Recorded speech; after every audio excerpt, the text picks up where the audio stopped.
El Economista. Podcast. Estrategias de mercado. Muy buenas y bienvenidos a un nuevo episodio del podcast Estrategia de Mercado. Mi nombre es Fernando Monreal y quiero mandarles un cariñoso saludo y, como siempre, invitarles a que se queden un ratito con nosotros, que disfruten de este espacio sonoro y que encuentren junto a nosotros los niveles técnicos más importantes de los principales índices del mercado. Como siempre, tenemos hoy con nosotros aquí en el estudio la inestimable colaboración de nuestro analista técnico y estratega favorito, Joan Cabrero. ¿Qué tal, Joan? Muy buenas. Hola Fernando, aquí estamos, la pie del cañón, ya lo sabes. Vaya, y tanto, nunca mejor dicho, con el escenario geopolítico que tenemos por delante, ¿no? Es así, es así. Yo quiero hoy cerrar una trilogía, ¿no? Esta semana. Fíjate que tras Bailando con Lobos, ¿no? Y El silencio de los corderos, que fueron el titular de los dos últimos estratégicos, Ujú. parece que el mercado ya por fin ha encontrado su susto, ¿no?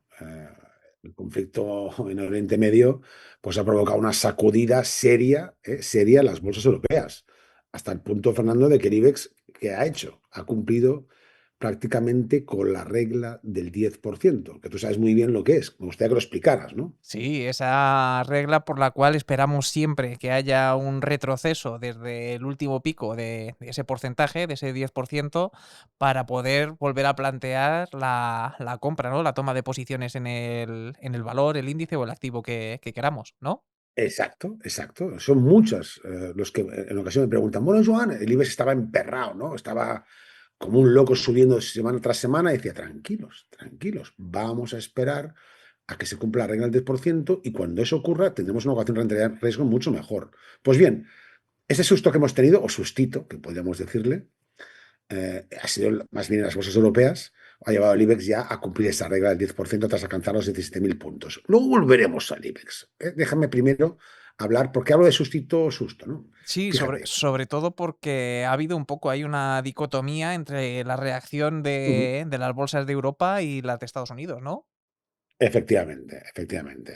Wall Street apenas se ha inmutado, amigos míos. Y ese es precisamente el problema, Fernando. Piensa que el SP 500 ni siquiera ha perdido al cierre de una sesión soportes intermedios como son los 6.800 puntos, ¿no? A ver, cuando escuchen este podcast, si los ha perdido, pues eso habría ya ocurrido, ¿no? Y el Nasdaq 100, de momento, cuando estamos grabando este podcast, no ha perdido ni su media de 200 sesiones, que pasa por los 24.300 puntos, ¿vale? O sea, estamos hablando de que ni primeros soportes intermedios se han perdido en Wall Street. Y Vale. Europa le ha atizado. O sea, el problema es ese. O sea, a ver qué ocurrirá si realmente Estados Unidos se constipa. Porque Claro. entonces Europa va a tener un gripazo, ¿no? Claro, cuando en el mercado director haya de verdad una corrección que no ha habido hasta ahora, porque hasta ahora se ha ceñido solo un poco a las fronteras del viejo continente, ¿no? Es así. Pero bueno, no quiero olvidar, esos son soportes intermedios los que realmente quiero que vigilemos, ¿vale? O sea, amigos míos, déjense de historias, vigilen los mínimos de noviembre en Wall Street. Ahí está verdaderamente la línea divisoria que separa bien del mal. Oye, Joan, ¿podemos comprar IBEX? Digo, sí, ha caído ya al 10%, podéis iniciar compras. Pero ojo, ojo, que si Estados Unidos finalmente pierde los mínimos de noviembre pasado, 23.850 al Nasdaq 100 y 6.500 puntos del SP 500, el gran rally de la IA, que nació en abril, recuerden, se terminaría, al menos en el gran primer movimiento. ¿De acuerdo? Y entonces sí, Fernando, el susto sería serio. Vale. ¿Vale? Vale, pero hasta que no se pierdan esos soportes que has dicho que son críticos, nada, ¿no? Esos 23.850 del Nasdaq 100 y esos 6.500 en el SP, hasta que no pase eso, tranquilidad. Sí, sobre todo los 6.500 puntos del SP 500. Mira, te voy a decir una cosa, ya que estamos en Petit Comité. ¿Cuál es mi hipótesis? Mi hipótesis desde hace muchas semanas, ¿sabes cuál es? Me imagino volviendo el Nasdaq 100 a los 23.850 y perderlos. ¡Juan! ¿Vendemos? Cuidado. ¿Por qué estamos insistiendo desde el economista, desde Cotrader, ¿no? Que hay que vigilar otra referencia, la análoga, los 6.500 puntos del SP 500. Yo no me volvería loco ni reduciría la exposición muchísimo mientras ese segundo soporte, el vital, la verdadera referencia estratégica no se pierda. Por tanto, no se asusten del todo si el Nasdaq 100 pierde soportes 23.850, porque mi hipótesis sería que podríamos ver una mano bajista, una pérdida temporal de soportes y luego el SP500 ir a los 6.500, resistir y girar desde ahí.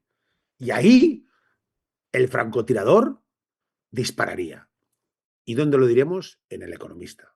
Eso te lo prometo, Fernando. Muy bien, muy bien. Bueno, pues nos queda clara tu hipótesis de trabajo de cara. Perdona, te digo más. Si se pierden finalmente los 6.500, respóndeme tú, ¿hay probabilidad de ver caídas adicionales de qué? Pues entiendo que de más de un 10%. Exacto, porque se confirmarían patrones de giro bajista en forma de doble techo, doble máximo, y por técnico esos patrones invitan a pensar en una caída probable que surja de proyectar la amplitud de ese patrón. Vale. 10% adicional. Pero no llamemos a mal tiempo. De momento, si el SP500 pierde los 6.500, eso sí, el mercado dejará de susurrar. Y entonces los lobos atacarán. Muy bien, muy bien. No me gustaría cerrar el episodio sin volver otra vez al IBEX 35, que nos has dicho antes que tenías otra vez que volver allí por las caídas que había registrado esta semana y que se cumplía la regla del 10%. Bien Y se te había tirado, quedado algo bien en el tirado. tintero, ¿verdad? Bien tirado, Fernando, bien tirado. Se me había olvidado. Amigos, oyentes, los 17.000 puntos pueden haber sido el suelo. ¿Me fío del mismo? ¿Pero por qué? Joan, es que ya llega... A ver, os explico. El DAX 40 alemán no ha llegado a los 23.000 puntos mínimos de noviembre, base del antiguo lateral. Ya he comentado en algunos episodios anteriores que podríamos volver ahí, a ir a la zona de compra. No ha llegado todavía. Luego, cuidado. Si en Estados Unidos se pierden soportes, como hemos comentado, 6.500 del SP500, el IBEX no se va a conformar con los 17.000. ¿Saben, amigos míos, dónde va a ir? A buscar su media de 200 sesiones. ¿Por dónde discurre, Joan? Por los 15.900, 16.000 puntos. Si miramos un gráfico con perspectiva, la última gran tendencia alcista del IBEX que nació en 2022, desde los 7.200, ojito, Wow, que ha llegado ya a los 18.620 y ahí ha hecho un techo, veremos que una caída a los 16.000 es su media de 200 sesiones y desde 2022 se ha apoyado en la misma en una, en dos, en tres, en cuatro, en cinco, en 6 ocasiones, 5 o 6 ocasiones claramente, la última en abril del año pasado, que menos que ir a volver a buscar. No hay 5 sin 6. de acuerdo, muy bien, pues nos quedan bastante Ahí nítidos. compraría con los ojos cerrados. Ya me imagino, hombre, estamos hablando de iniciar compras en estos 17.000 para aquellos que sean más aventurados, o sea que imagino que en esos 15.900, 16.000 con los ojos cerrados, ¿no?